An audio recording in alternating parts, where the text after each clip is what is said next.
नमस्कार दर्शक बंधु उत्कल 24 न्यूज को स्वागत करुछि। आसंतु नजर देबा आज खबर उपरे। आज बारिपदा गस्तरे आसिछंती मुख्यमंत्री श्री रामचंद्र पंचदेव विश्वविद्यालय कन्वेंशन हॉल रे पीएम विश्वकर्मा और राष्ट्रीय एसटी/एससी हब कनक्लेव अनुष्ठित हो जाइछि। मुख्यमंत्री कहले पारंपरिक कारीगर मानकु सम्मान और समर्थन दे उद्योगी बनैबा लक्ष्य ने पीएम विश्वकर्मा योजना आरंभ होइछि। राज्य में 1,05,361 जन हिताधिकारी पंजीकृत होइछन्ति। मयूरभंज 1831 जन योजना रे शामिल होइछन्ति। एई योजना माध्यम एमएसएमई क्षेत्र में ओडिशा एवं मयूरभंज उन्नति लक्ष्य रखा जाइछि।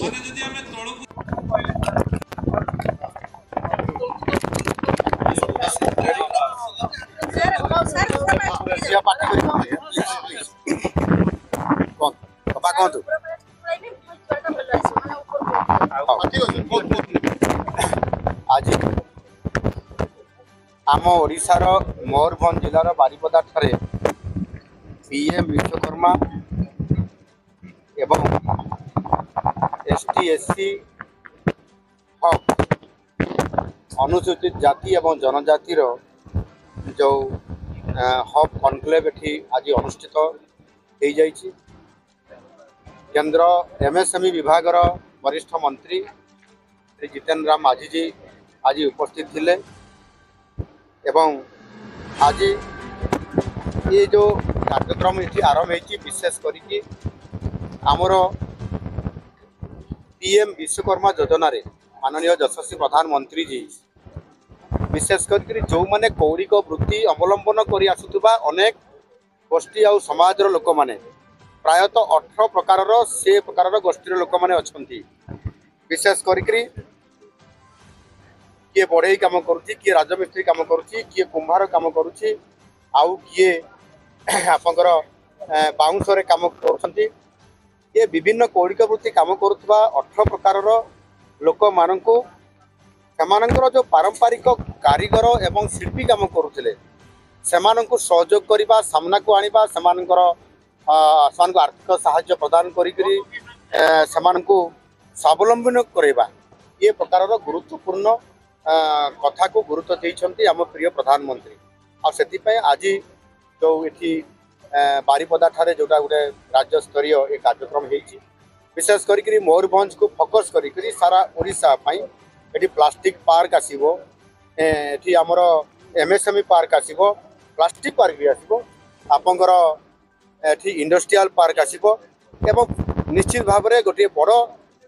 मयूरभंज गोटे बहुत बड़ जिला आदिवासी जिला पछुआ जिला आदिवासी हरिजन प्रतिनिधित्व करुवा जिला एवं जितेबले ये जिला ओडिशा रे मध्य मिसिला सेतेबले एमानंकर प्रभुत्व विकास करिबा पई ओडिशा सरकार मध्य सेतेबले शर्त रखिथिले। आउ आज पर्यंत जेहेतु अनेक क्षेत्र में यार विकास त्वरान्वित हो पारि नाही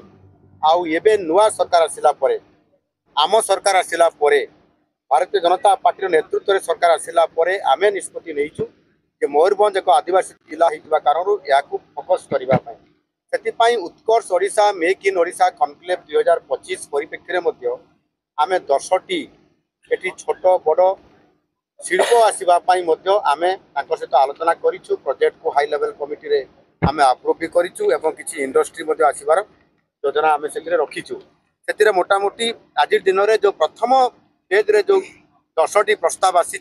10टी प्रस्ताव भितर आपंकर रोंगटा ग्रुप रो स्टील प्रोजेक्ट अच्छी आपंकर GM iron and steel project अच्छी एवं से भाव में आहरी अनेक गुड़ाए छोट आउ बड़ मध्यम धर प्रोजेक्ट सबू अच्छी पाखापाखि प्राय 7,000 कोटी टंका मयूरभंज रे इन्वेस्टमेंट होगापाई जाऊँगी से प्रोजेक्ट गुड़िक अप्रूवाल है बर्तमान ताहार ग्राउंडिंग केमती हे से आम सरकार यत्नवान अच्छी एवं से 5,125 जन युवक युवती को निजुक्ति मिल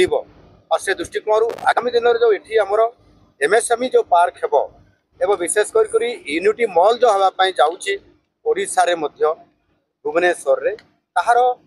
वन डिस्ट्रिक्ट वन प्रोडक्ट ए स्तर में मयूरभंज को प्राधान्यता दि जाइए सबाई घास प्रडक्टर जिनिस हो कि शालपत्र हो कि लाखर हो कि लघु वनजात द्रव्यर अनेक प्रडक्ट सहित अन्य जो प्रडक्ट अच्छी आपंकर गुरुत्व दि जाऊँगी निश्चित भाव में ये जो आज ये जो पीएम विश्वकर्मा एवं एसटीएससी हब रो ये जो कार्यक्रम गोटे उत्सव होगा द्वारा ये वर्कशॉप होगा द्वारा आज बहुत जनसचेतनता करा जाउची विशेष करी 2000 पाखापाखी युवक युवती माने एथिरे पंजीकृत करिसंती समानकर नाम को एवं समानक भितर जांच करा जाउची एवं जो माने एथिरे कागज पत्र ओके करिसंती समानक आर्थिक सहायता केंद्र सरकार तरफ राज्य सरकार तरफ सब्सिडी सहित दिया जिवो एवं समानक प्रोत्साहन दिया जिवो किबळी भाबरे समाने एठी समानकर सफल उद्यम रे एठी उद्योगी हेकरी प्रतिष्ठा हेई पारिबे छोट छोट शिल्प सब प्रतिष्ठा करि पारिबे अरे मु आशा करूची निश्चित भाव में मयूरभंज आगामी दिन में आमर एमएसएमई सेक्टर रे बहुत भल प्रदर्शन करिवो नियुक्ति भी करेबो एवं आर्थिक क्षेत्र में स्वावलंबनशील करि पारिबो मयूरभंज जिला को धन्यवाद।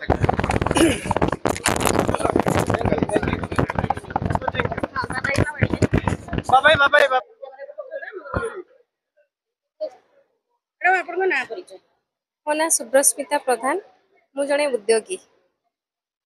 एते एजुकेटेड अपन कहउतिले जे एमएससी के फिजिक्स बोली मु एमफिल करिछि फिजिक्स रे रेभेन्सा यूनिवर्सिटी रो किंतु आजिर जो चाकरी समस्या पई मु गोटे उद्योगी हवा पई मनस्थ करली एबे जने सफल उद्योगी हिसाब रे अपन आज पुरस्कृत मध्ये हेइचंती आज्ञा तो कोन थिला से दिनर जीवन यात्रा आ आजिर सफलता मध्ये रे तिक्त मधुर जो यात्रा से बाबत टिके कहिबे। एक्चुअली चाकरी समस्या जो चिंता कली कि निजे केमती रोजगार क्षम हो पारि ता सहित आउ किसी व्यक्ति को केमती रोजगार क्षम कराई पारि तो सैया चिंता करी मु चेन लिंक फेंसिंग रो गोटे यूनिट खोलिली आउ जार कि मते सहायता दरकार पड़ा पैसा पत्र तो से मु स्टेट बैंक ऑफ इंडिया रु लोन नेली 40 लाख जो थे कि मते 14 लाख सब्सिडी भी मिलगला आउ एबे मोर एनुअल टर्नओवर भी 2 कोटी रु 2.5 कोटी भितर आउ तेणु से मु बहुत खुशी सफल पाई किंतु ए सफल पछरे मुख्य नायक होउचंती हमर प्रधानमंत्री जी श्री नरेंद्र मोदी जी आउ भी मु धन्यवाद तांको देबी आउ धन्यवाद देबी हमर मुख्यमंत्री जी को एमएसएमई रो मंत्री को आउ हमर केवीआईसी डीआईसी आउ हमर स्टेट बैंक ऑफ इंडिया को मध्ये धन्यवाद देबी। मैडम विभिन्न समय रे जने महिला क्षेत्र रे देखा जाइता विशेष करी महिला क्षेत्र में तो समय परिवर्तित हेइची हमें 21 शताब्दी मनीष मैंने आमको हुए तो पुराना दिन फेस करने को पड़ुनी तथापि अनेक समय रे अनेकांश रे देखा मिले जे परिवार एवं समाज जने महिला को उद्योगी करैबा क्षेत्र में बहुत समय पछकु टाणी थांती आपन केबे सेमती समस्या ना देखि मो परिवार रे मु सेमती केबे भी माने पाई नाही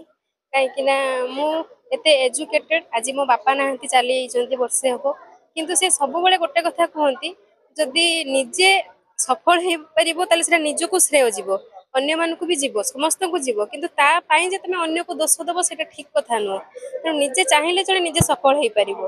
सब झियों जीवन रे बापा जने प्रेरणा रहउछि निश्चित विवाह पर स्वामी केते प्रेरणा दियो बहुत प्रेरणा तांकरी सहयोग रे आज रे सफलता कौन सब उत्पाद अपन तैयारी करछंती मोर जो एबे जो बाड़ घेरिबार जो समस्या चलीची सेई पई हमर चेन लाइन फेंसिंग माने हमर सब बाहर मटेरियल आसूची तारर तापर से आमर इंडस्ट्री रे आमे ताको जाली भाव में बाहर करूछु जोटा कि बाड़ घेरिया पे व्यवहार करा जाउछि। मयूरभंज बारिपदारू प्रवीर पारिकंक रिपोर्ट उत्कल 24 न्यूज।